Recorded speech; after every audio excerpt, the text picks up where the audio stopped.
Faire castrer son chien ou stériliser sa femelle, quels sont les avantages? Je vous explique tout ça maintenant et vous inquiétez pas, messieurs, je ne vous les enlèverai pas. Alors, pour résumer, un chien mâle, on le castre à partir de quel âge? Il y a 2 écoles.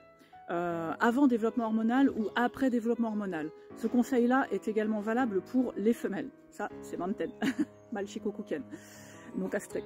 Normal, je suis éleveuse. Du coup, 2 écoles. Donc avant ou après développement hormonal. Avant développement hormonal, c'est tout à fait possible. Personnellement, je conseille après développement hormonal, c'est-à-dire à partir de 10-12 mois, de façon à ce que justement le développement hormonal soit fait pour son corps, mais aussi pour son comportement. Il aura de ce fait un vrai comportement de chien. Il ne va pas rester chiot, jeune et sensible dans sa tête. Et c'est valable pour les femelles aussi. Alors du coup, les avantages de la castration, eh bien déjà, moins de marquage urinaire.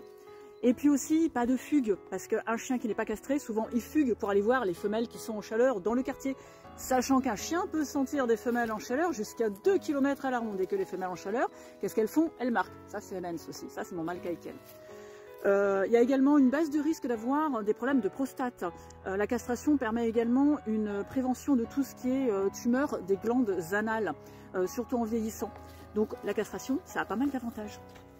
Enfin, la castration, le premier but, c'est que le chien ne reproduise pas. Donc du coup, ça évite les portées non désirées si vous avez une femelle qui n'est pas, ou pas encore stérilisée. Alors oui, là, je vois déjà les hommes arriver en commentaire. Ouais, moi, il est hors de question que je castre mon chien, faut qu'il ait ses boules, sinon c'est plus un mec. Ben si, même sans ses bouboules, ça restera un mec. Et rassurez-vous, c'est pas parce qu'on castre votre chien que vous êtes castré aussi. Non, non, vous les avez toujours, les vôtres.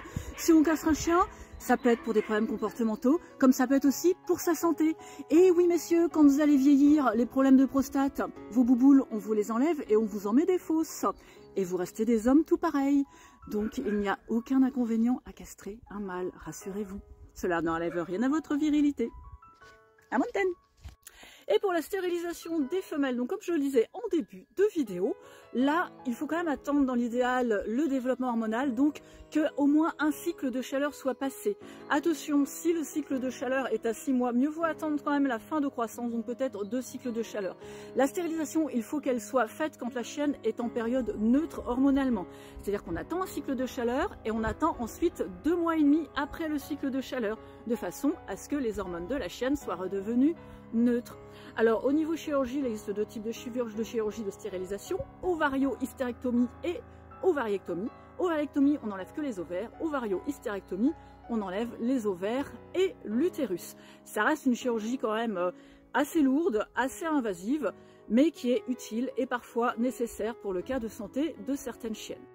Les avantages à la stérilisation femelle, ici avec Kiliko, femelle Kaiken.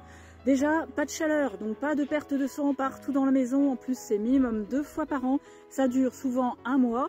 Et puis surtout, on se balade tranquillement sans les chaleurs, sans craindre qu'il y ait un mâle en liberté dans les environs qui vienne saillir la femelle ou un mâle qui vient sauter la clôture du jardin pour saillir votre chienne. Ensuite, l'autre avantage, c'est que il n'y a pas de risque du coup d'avoir des problèmes de métrite et de pyomètre, donc d'infection de l'utérus durant la vie de la chienne, sachant que ces problèmes-là s'intensifient à partir de 7-8 ans en général, quand la chienne commence à vieillir. Donc ça évite aussi une chirurgie lourde quand il faut tout enlever lorsque la chienne est âgée. Donc voilà, et puis ça bien sûr, c'est pour la reproduction, donc du coup ça évite des portées non voulues quand il y a un mâle qui n'aurait pas fallu qui traînait dans le coin.